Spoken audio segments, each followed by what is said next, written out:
गांव में उनकी दूसरी पुण्यतिथि पर जिस प्रेम, सद्भावना और सम्मान के साथ उनकी मूर्ति की स्थापना हुई और आप सबके साथ मिलकर हम लोगों ने उनकी मूर्ति का अनावरण किया, मैं सबसे पहले गांव वालों को, क्षेत्र वालों को, प्रदेश और देशवासियों को बहुत बहुत धन्यवाद देना चाहता हूं कि आप सबने मिलकर एक अमिट छाप महेश मीणा जी की यहाँ अब हमेशा हमेशा के लिए रहेगी। आप सबका मैं आभार व्यक्त करना चाहता हूं। इस कार्यक्रम में मौजूद हमारे सभी अतिथिगण, मुरारीलाल मीणा जी, सुरेश मोदी साहब, विधायक वीरेंद्र जी, विधायक पी आर मीणा साहब, प्रेम सिंह बाजौर जी, बंसीधर जी, बाजिया जी, राकेश पारेख साहब विधायक, इंद्राज जी विधायक, विद्याधर जी, बालेंदु साहब, हमारे सीआरपी के आईजी श्रीमान सहगल साहब, घुमरिया जी, सुभाष मील साहब, विजयपाल जी, सभी अतिथिगण जो इस कार्यक्रम में यहाँ शामिल हैं और सबसे ज़्यादा महत्वपूर्ण महेश मीणा जी के परिजन, उनकी परम श्रद्धेय माताश्री, उनके घर वाले। पिछले महीने साथियों गांव की कुछ लोग और साथी आए, उन्होंने मुझे कहा कि स्वर्गीय महेश मीणा जी की मूर्ति तैयार है और 14 फरवरी को उसका अनावरण करना है। मैं बड़ा सौभाग्यशाली हूं कि इस गौरवमय दिन में मैं आपके बीच यहाँ पे आ सका। मुझसे पूर्व वक्ताओं ने जो बातें बोली उस सबको आपने सुना। आज का समय कोई लंबा भाषण देने का नहीं है, लेकिन जरूरी है क्योंकि बहुत से नौजवान आज इस सभा में मौजूद हैं। जो सीआरपीएफ के बारे में सहगल जी बता रहे थे, जो पैरामिलिट्री फोर्स होती है साथियों, उसका एक अलग दायित्व है, अलग जिम्मेदारियां हैं। हमारी सेनाएं जो हैं, चाहे वो थल सेना हो, वायुसेना हो, नौसेना हो, वो सरहद पर 24 घंटे दुश्मन का सामना करने के लिए तैयार रहती हैं। लेकिन जो अर्धसैनिक बल है, सीआरपीएफ है, सीएसएफ है, बीएसएफ है, ये सब जो आंतरिक हमें चुनौतियां मिलती हैं उसका 24 घंटे सामना करते हैं। अलगाववाद हो, माओवाद हो, आतंकवाद हो, नक्सलवाद हो। और जिस प्रकार मुकेश मीणा जी की जीवनी के बारे में आपने सुना, महेश मीणा जी की जीवनी के बारे में सुना, सचमुच एक वीर थे और आज हमारे बीच में नहीं है। ये बात समझनी पड़ेगी कि जो लोग वर्दी पहनते हैं, जो लोग सरहद पर आज खड़े हैं या किसी अर्धसैनिक बल में काम कर रहे हैं, नौकरी कर रहे हैं, और जो शहादत दे रहे हैं, वो किसी एक समाज के लिए शहादत नहीं दे रहे, वो किसी गांव के लिए, बिरादरी के लिए, जाति के लिए, धर्म के लिए, राज्य के लिए नहीं कर रहे हैं। जो शहादत दे रहे हैं वो इस पूरे भारत के लिए दे रहे हैं। भारत अखंड रहे, मजबूत रहे। और ये उस शहादत के दिन की बात नहीं है। जिस दिन नौजवान वो वर्दी पहन लेता है, उस दिन से मानसिक रूप से वो तैयार रहता है कि कभी भी चुनौती आ सकती है, कभी भी दुश्मन आक्रमण कर सकता है।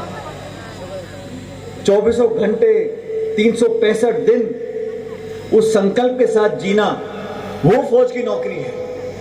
वो फौज की नौकरी है। मैं स्वीकार करूं, मेरे भी बच्चे हैं, मेरे भी माता पिता हैं, लेकिन मुझे जो ऑर्डर मिलेगा, देश को चुनौती जो देगा, आक्रमण कोई अगर करेगा, तो सबसे पहले मैं शहादत दूंगा। ये सोच पैदा करना बड़ा आसान काम नहीं है, बहुत मुश्किल काम है। हम सब उनको नमन करते हैं। पूर्व वक्ताओं ने आपको देश के बारे में, सेना के बारे में, शहादत बलिदान के बारे में बताया, लेकिन हमारे वीर सैनिक, हमारे सिपाही, हमारे अर्धसैनिक नौजवान इन्हीं गांवों में से निकलते हैं, इन्हीं घरों में पैदा होते हैं। हमारी जिम्मेदारी बनती है कि उस परिवार को, साथियों जो चला जाता है, आज हम मूर्ति का अनावरण कर रहे हैं, अच्छी अच्छी बातें बोल रहे हैं, लेकिन पीड़ा उस व्यक्ति के परिवार को होती है। हर रोज, हर सुबह, हर शाम उसकी कमी हमें महसूस नहीं होगी, उसकी कमी परिवार को महसूस होती है। जब तक उसका परिवार जिंदा है, आखिरी सांस तक उस व्यक्ति को याद करते रहते हैं। हमारी जिम्मेदारी बनती है, समाज की जिम्मेदारी बनती है जो लोग राजनीति में उनकी बनती है, सब लोगों की मिलकर कि ना सिर्फ हम उनकी मदद करें लेकिन उस परिवार को उतना मान सम्मान दें, उसको उतना फक्र महसूस हो कि मेरा लाडला नहीं रहा लेकिन आज मेरी समाज में इज्जत है।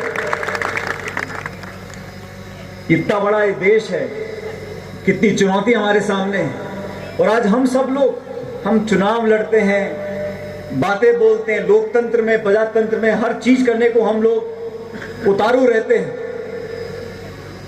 ये सब इसलिए है, सीमाएं सुरक्षित हैं, हमारे देश के ऊपर कोई आंख उठाकर नहीं देख सकता है। हमारे मतभेद हो सकते हैं, हमारे विचार भिन्न हो सकते हैं, हम किस देवी देवता को पूजते हैं, क्या खाना खाते हैं, क्या कपड़े पहनते हैं, क्या भाषा बोलते हैं, वो अलग अलग हो सकती है, लेकिन इतना बड़ा मुल्क, इतना बड़ा देश आज स्वतंत्र है, ताकतवर है, क्योंकि इतने विरोधाभास के बावजूद भी हमारे अंदर भारतीयता है, देशभक्ति है, एकजुटता है।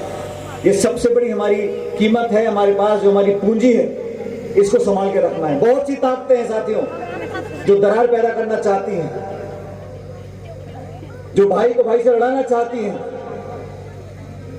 जो द्वेष और दुश्मनी की बात पैदा करना चाहती हैं। लेकिन हम लोगों की जिम्मेदारी है, खासकर वो लोग जो राजनीति में हैं। आपके मतभेद हो सकते हैं, विचारों पर टकराव हो सकता है, लेकिन अंत में देश के लिए, नौजवान के लिए, किसान के लिए हम लोगों को एक बात बोलनी पड़ेगी। इस भारतवर्ष का इतिहास देखो, आज से लेकर आजादी से पहले तक हमने हमेशा शांति प्रिय बातें करी, लेकिन कोई भी इस भूल में ना रहे कि जो देश विनम्र है, जो देश शांति की बात करता है, हमको कोई चुनौती दे सकता है। सरहद के पार के कोई लोग अगर सोचते हो कि हमारे आपस में खटपट होती है देश के अंदर, इसका फायदा कोई उठा सकता है, मैं बताना चाहता हूं, क्योंकि आज इस वीर धरती पर हम खड़े हैं, चाहे कुछ हो जाए, हमारी सरहद पर कोई आंख उठा के देखेगा तो पूरा देश एकजुटता से जवाब उसका देगा। सेना के बारे में मोराईलाल मीणा जी, हमारे विधायक पूर्व मंत्री दौसा के, बोल रहे थे। मेरे जो दादाजी थे वो फौज में हवलदार थे, अफसर नहीं थे, कम पढ़े लिखे थे। स्वर्गीय पायलट साहब वायुसेना में अफसर थे, और जब मुझे मौका मिला 9 साल पहले, मैंने भी प्रादेशिक सेना में एसएसबी में अपना पूरी पाठ परीक्षा, फिजिकल टेस्ट पास कर मैं अफसर बना, और सिर्फ इसलिए बना क्योंकि मैं चाहता था, एक परंपरा बनी हुई है, उस परंपरा को मुझे निभाना है, इसलिए मैंने वर्दी पहनी थी। और आज मैं इस परिवार का हिस्सा पाकर अपने आप को बहुत खुशनसीब समझता हूं कि चाहे थोड़ा ही सही, लेकिन मेरी भागीदारी भी है इस फौज के अंदर, इस सेना के अंदर।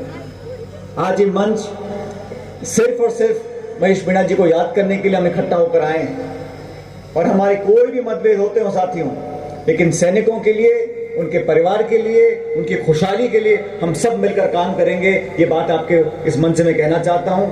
अभी श्रीमान सहगल साहब ने बताया कि महेश मीणा जी के नाम पर एक स्कूल करने की बात रखी है।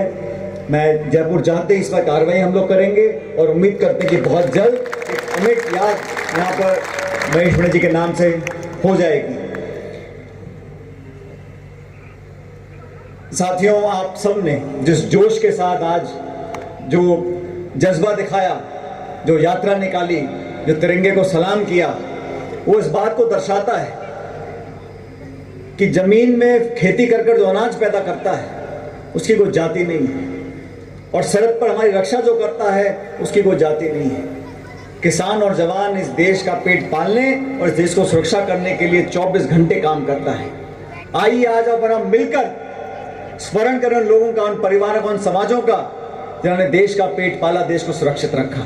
मैं धन्यवाद देना चाहता हूं सीआरपीएफ का, क्षेत्र के लोगों का, इस गांव के लोगों का, परिवार के लोगों का, मीणा साहब के, कि उन्होंने आज इतनी शानदार मूर्ति यहाँ पर बनाई है। सदियों तक नौजवान लोग इसको देखकर प्रेरणा से लेंगे, और आप सब ने हम सबका जो आदर सत्कार किया, जिस जोश से महेश मीणा जी की याद को हमेशा हमेशा के लिए आपने स्मरणीय बना दिया, उसके लिए मैं आपका बहुत बहुत धन्यवाद करता हूँ। शेखावटी की धरती, राजस्थान की इस मिट्टी ने हजारों हजार शहीद पैदा किए हैं। हिंदुस्तान में कोई राज्य ऐसा नहीं है, राजस्थान जैसा राज्य हमारा सरहद का राज्य है। सबसे ज्यादा सैनिक हमारे यहाँ से हैं, सबसे ज़्यादा शहीद हमारे राजस्थान से हुए हैं। हमें फख्र होता है कि इस प्रदेश में हम लोग यहाँ के रहते हैं, और मुझे लगता है कि आने वाले समय में हमारा कोई नौजवान कभी हिचकिचाएगा नहीं। अगर कभी चुनौती मिलेगी तो मुंह तोड़ जवाब देने के लिए हमारा सैनिक तैयार रहेगा। शेखावाटी का राजस्थान का मैं इस मौके पर आप सबको बहुत बहुत धन्यवाद देना चाहता हूँ, और उम्मीद करता हूँ कि जो प्यार मोहब्बत आपने आज देश के प्रति दिखाया है, स्वर्गीय मीणा जी के प्रति दिखाया है, उसको हमेशा बरकरार रखेंगे।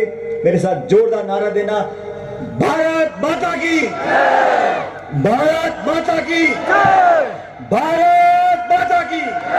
बहुत बहुत धन्यवाद। राम राम साहब, जय हिंद।